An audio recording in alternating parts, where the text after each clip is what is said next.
So here we're running a seahorse metabolic flux bioassay. We have our sensor cartridge here with the membranes attached to the bottom that are going to measure oxygen consumption and glycolysis in our cells. Cells are down here. My name is Thomas Riffelmacher.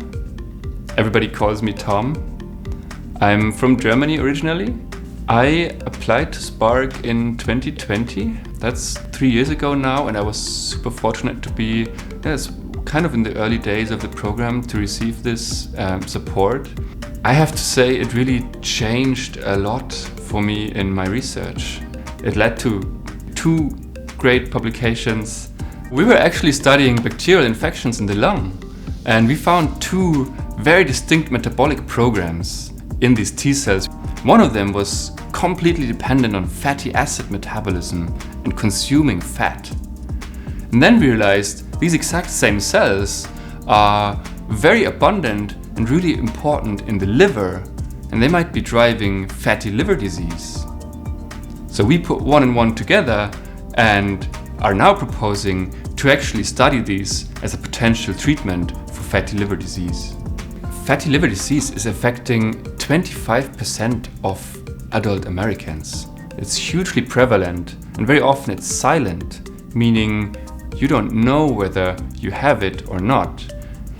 We believe that these fatty acid metabolic programs that we're studying in these T cells might be one of the key pathways that determine progression versus stable disease. This would really be a game changer. If we can get this SPARK package, we can do those experiments to get preliminary data on liver from patients with fatty liver disease, look at these T cells, look at their metabolic programs, and get the key answers to write one of these big NIH applications that would launch my independent research career. Relatively small numbers can make a huge difference. Sometimes in research, 25K, we spend it in a day.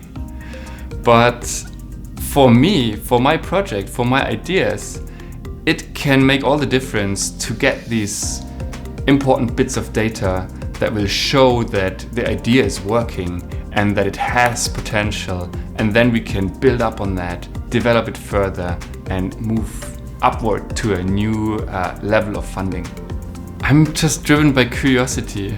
It's just so much fun to come up with a question, and as long as you listen to what the data is actually telling you and you're open-minded, then it just naturally opens up the world